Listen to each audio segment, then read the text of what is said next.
नमस्कार विद्यार्थी मित्रांनो. आज आपण या व्हिडिओमध्ये LLB 3 इयर्स 2025चं इन्स्टिट्यूट लेव्हल राउंडचं अलॉटमेंट लिस्ट म्हणजेच तुमची मेरिट लिस्ट ही कधी पब्लिश होणार आहे, त्याचे डेट्स आपण या व्हिडिओमध्ये बघणार आहोत.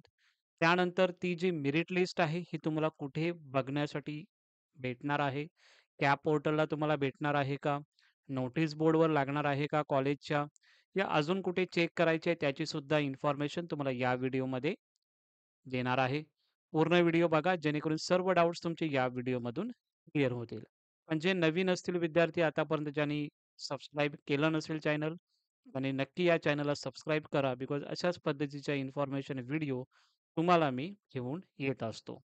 पण सी-ई-टीच्या वेबसाईटला आहोत त्या अगोदर जे काही कॅप राउंड 4 असेल किंवा institute level round merit list जी आहे, ती कधी पब्लिश होणार आहे, ती एकदा तुम्हाला मी डेट्स यामध्ये सांगत आहे. यामध्ये इन्स्टिट्यूट लेव्हल राउंड आणि मॅनेजमेंट राउंड हा पॅरलली दोन्ही एकत्र चालू असतो. ठीक आहे. ज्या विद्यार्थ्यांना मॅनेजमेंटमधून पाहिजे असेल, ते विद्यार्थी कॉलेजमध्ये जाऊन व्हिजिट करू शकतात. ओके. त्यानंतर जर बघितलं कॉलेजचे प्रेफरन्स हे तुम्हाला 18 सप्टेंबर 2025 ही जी डेट होती, ही लास्ट होती म्हणजे कालची ही डेट लास्ट होती. यामध्ये जे काही चेंजेस करायचे असतील, तुम्ही चेंजेस केले असतील. काही विद्यार्थ्यांनी चेंजेस केले नसतील, तर ते जसं आहे चेंजेस तसेच राहणार आहे तुमचं आणि at the time of admission तुम्हाला डॉक्युमेंट्स वगैरे प्रॉपर चेक केलं जाईल. जर त्यामध्ये काही तफावत असेल, तर तुमचं ॲडमिशन तिथे कॅन्सल केलं जाईल. पण ज्या विद्यार्थ्यांनी कॉलेजचे प्रेफरन्स दिलेले आहेत, प्रॉपरली सर्व काही डॉक्युमेंट्स अपलोड केलेले आहेत, कन्व्हर्जन्स सर्टिफिकेट्समध्ये सर्व काही गोष्टी प्रॉपरली फिल केलेल्या आहेत, अशा विद्यार्थ्यांना कॉलेज मेरिट लिस्ट ही त्यांची म्हणजेच कॉलेज अलॉटमेंट हे तुम्हाला कधी होणार आहे 20 सप्टेंबर 2025 आफ्टर 5 पी-एम नंतर तुम्हाला चेक करायचं आहे, की तुम्हाला कोणता कॉलेज अलॉटमेंट झालेला आहे. म्हणजेच त्या कॉलेजच्या समोर तुम्हाला मेरिट नंबर तुम्हाला येईल आणि त्या मेरिटच्या बेसवर तुम्हाला ॲडमिशनसाठी कॉलेजमध्ये जायचं आहे आणि मेरिट नंबरनुसारच तुम्हाला अलॉटमेंट कॉलेज देणार आहे. पहिलं कॅप राउंड 1, 2, 3 मध्ये आपल्याला अलॉटमेंट समोर दिसायचं की कोणतं कॉलेज लागलेलं आहे. म्हणजे 10 कॉलेजेस जर तुम्ही त्यामध्ये दिलेलं आहे, तर तुम्हाला एक कोणतातरी कॉलेज तुम्हाला अलॉटमेंट व्हायचं आणि ज्या विद्यार्थ्यांना होत नसायचं तिथे नॉट अलॉटेड असं यायचं. या सेशनमध्ये काय होणार आहे? सो उद्या तुम्हाला जी लिस्ट येणार आहे, ती मेरिट लिस्ट पब्लिश होणार आहे. त्या मेरिट लिस्टमध्ये तुमचे जे काही तुम्ही कॉलेजेस टाकले असतील, काही विद्यार्थ्यांनी 1 कॉलेज दिला असेल, काही विद्यार्थ्यांनी 2 दिले असतील, काही विद्यार्थ्यांनी 10 कॉलेजेस दिले असतील. जेवढे तुम्ही कॉलेजेस दिलेले असणार आहे, त्याच्या समोर तुम्हाला मेरिट नंबर येणार आहे. मग एखाद्या कॉलेजच्या विद्यार्थ्याचा 1 नंबर समजा आला असेल, एखाद्या कॉलेजचा एखाद्या स्टुडंटचा 2 नंबर आहे किंवा एखाद्या कॉलेजच्या स्टुडंटचा 100 मेरिट नंबर जर असेल, त्या पद्धतीने तुमचे कॉलेज अलॉटमेंट होणार आहे. ज्या विद्यार्थ्यांचा टॉप 20 मध्ये चांगला रँक असेल, त्या विद्यार्थ्यांनी नक्की ॲडमिशनसाठी कधी जायचं आहे, तर 20 सप्टेंबर 2025 ते 24 सप्टेंबर ही तुमची डेट आहे ॲडमिशनसाठी. पण 20 सप्टेंबरला जर आपण बघितलं, तर उद्या सॅटरडे आहे आणि 5 पी-एम नंतर तुम्हाला समजणार आहे, की कोणत्या कॉलेजला किती मेरिट नंबर आहे. तर उद्या तर तुम्ही जाऊ शकणार नाही. आणि 21 ला संडे आहे. तर 21 संडे जो आहे, संडेला सुद्धा कॉलेज बंद असतो. बट 22 सेकंड जे काय आहे डेट 22 सेकंड सप्टेंबरला तुम्हाला ॲडमिशनसाठी कॉलेजमध्ये व्हिजिट करायचं आहे. आणि as per your merit list म्हणजे as per your merit rank जो असणार आहे, त्या बेसवर तुमचं ॲडमिशन होणार आहे. ज्या विद्यार्थ्यांना कमी पर्सेंटाइल आहेत, त्यांनी आत्तापासून व्हिजिट केलं तरी चालेल आणि त्या विद्यार्थ्यांनी कॉलेजमध्ये विचारायचं आहे, की मॅनेजमेंटमधून ॲडमिशन होत आहे का? ते जर तुम्हाला त्यामधून घ्यायचं असेल, तर तुम्ही घेऊ शकता. काही विद्यार्थ्यांना सजेशन असेल असं, की त्या विद्यार्थ्यांनी काय करायचं आहे, की 22 तारखेला कॉलेजमध्ये जरी तुमचा मेरिट नंबर थोडा हाय असेल, तरी पण एकदा व्हिजिट करून त्या कॉलेजमध्ये व्हिजिट करा.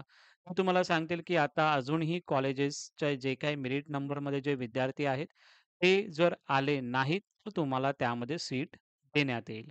ओके. पण जर बघितलं तर खूप व्हॅकंट सीट्स कमी आहेत. तर त्यानुसार तुम्ही कॉलेजला पण नक्की तुम्ही व्हिजिट करा, जेणेकरून ॲडमिशनचे चान्सेस हे तुमचे जास्त असतील. ओके. सो जे ॲडमिशन प्रोसेसची डेट आहे 20 सप्टेंबर ते 24 सप्टेंबर या या दरम्यान तुमचं ॲडमिशन चालू असणार आहे. कॉलेज अलॉटमेंट तुम्हाला कधी होणार आहे? तर 20 सप्टेंबर म्हणजे उद्या तुमचं अलॉटमेंट तुम्हाला समजेल, की कोणत्या कॉलेजला किती तुमचा रँक आहे, तो तुम्हाला उद्या समजणार आहे. तो कॉलेजच्या नोटीस बोर्डला पण असतो, कॉलेजच्या वेबसाईटला पण तुम्हाला समजेल आणि आपल्या कॅप पोर्टलला सुद्धा समजणार आहे. तो कसा बघायचा आहे, कशा पद्धतीने चेक करायचा आहे, ते एकदा तुम्हाला यामध्ये मी सांगतो वेबसाईट थ्रू. समजा आपण सी-ई-टीची यामध्ये वेबसाईट ओपन केलेली आहे. ॲडमिशन पोर्टल AY25-26 यावरती क्लिक करायचं आहे. LLB 3 इयर्स यावरती तुम्हाला यामध्ये क्लिक करायचं आहे. त्यावरती क्लिक केल्याच्या नंतर जर आपण बघितलं तर इन्स्टिट्यूट वाईज अलॉटमेंट लिस्ट आहे. यावरती तुम्हाला सिलेक्ट करायचं आहे आणि यामध्ये जर तुम्ही चेक केलं तर इन्स्टिट्यूट राउंड इथे ऑप्शन तुम्हाला दिसेल आणि त्याच्यावरतीच जर आपण बघितलं तर इन्स्टिट्यूट वाईज अलॉटमेंट लिस्ट दुसरा एक ऑप्शन त्यामध्ये येणार आहे, पण त्यामध्ये तुम्हाला दिसणार नाही. But institute wise allotment list यावर सिलेक्ट केलं तर तुम्हाला खालती येणार आहे इन्स्टिट्यूट राउंड आणि शो अलॉटमेंट लिस्ट यावरती क्लिक करायचं आहे. सेकंड ऑप्शन जर तुम्हाला बघायचं असेल तर तुम्ही काय करू शकता? कशा पद्धतीने चेक करू शकता ते एकदा तुम्हाला मी लास्ट इयरला ओपन कशा पद्धतीने होतं ते तुम्हाला सांगत आहे.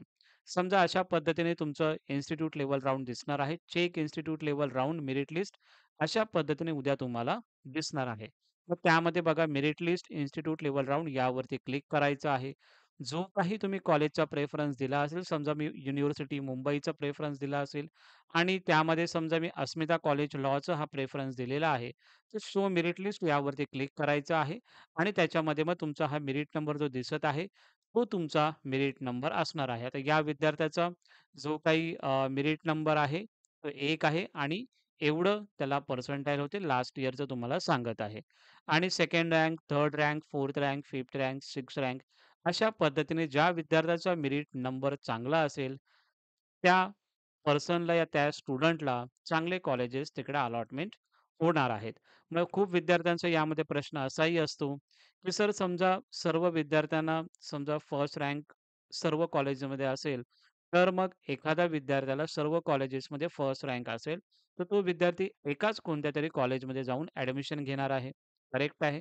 सो एकाच कोणत्या कॉलेजमध्ये जाऊन त्याने ॲडमिशन जर घेतलं, तर मग बाकीच्या कॉलेजेसमध्ये त्याने जे प्रेफरन्स दिलेला आहे आणि तिथे फर्स्ट रँक जो असणार आहे, ऑब्व्हियसली एखाद्या कॉलेजमध्ये त्याने ॲडमिशन घेतलेलं आहे, तर सेकंड रँकवाला जो विद्यार्थी असेल, त्याला ती सीट अलॉटमेंट होऊन जाईल. समजा सेकंडवाला स्टुडंट नसेल, तर थर्डला होईल. थर्डचा स्टुडंट नाही आला, तर फोर्थला देण्यात येईल. अशा पद्धतीने तिकडे तुमचं ॲडमिशन प्रोसेस ही चालू असणार आहे. ओके.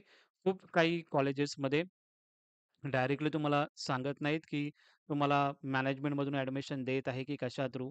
तर तुम्हाला तिकडे विचारावं लागणार आहे, की तुम्ही मॅनेजमेंटमधून आम्हाला ॲडमिशन देत आहात का इन्स्टिट्यूटमधून? आता इन्स्टिट्यूट आणि मॅनेजमेंट हे दोन्ही एकच राउंड असतात. पण इन्स्टिट्यूटमध्ये मेरिटच्या बेसवर तुमचं ॲडमिशन होणं गरजेचं आहे आणि त्यासाठी काही सीट्स या पेंडिंग असतात आणि मॅनेजमेंटच्या पर्टिक्युलर वेगळ्या सीट्स या पेंडिंग असतात. तर त्यामध्ये तुम्हाला विचारायचं आहे, की बाबा तुम्ही आम्हाला जो ॲडमिशन देत आहात, तुम्ही मेरिट लिस्टच्या बेसवर जर देत आहात, तर त्याची फी तुम्हाला नॉर्मल पे करायची आहे. मॅनेजमेंटच्या बेसवर ॲडमिशन जर देत असाल, तर मग मॅनेजमेंटची फीज ही कॉलेजची फीज पण पे करावी लागेल आणि तुम्हाला जे काही डोनेशन आहे, ते सुद्धा तुम्हाला तिकडे द्यावं लागणार आहे. सो अशा पद्धतीने उद्याचे जे काही राउंड्स होणार आहेत, ते अशा पद्धतीने होणार आहेत. उद्या जेव्हा ॲक्चुअलमध्ये रिझल्ट लागेल, अलॉटमेंट होईल, त्यावेळी अजून एकदा लाईव्ह सेशन मी त्याच्यामध्ये घेईन आणि प्रॉपरली अजून एकदा गाईड तुम्हाला करेन. बट खूप विद्यार्थ्यांना माहिती पडत नाही, त्यासाठी हा व्हिडिओ क्रिएट केलेला आहे. जेणेकरून सर्व गोष्टी तुम्ही प्रॉपरली टेक करू शकाल. ओके. तुम्हाला जर हा व्हिडिओ आवडला असेल, तर नक्की या व्हिडिओला लाईक करा. तर तुमचा चॅनल आहे, तो डेफिनेटली त्याला सबस्क्राईब करा आणि या व्हिडिओला हाईप सुद्धा करा. Thank you so much.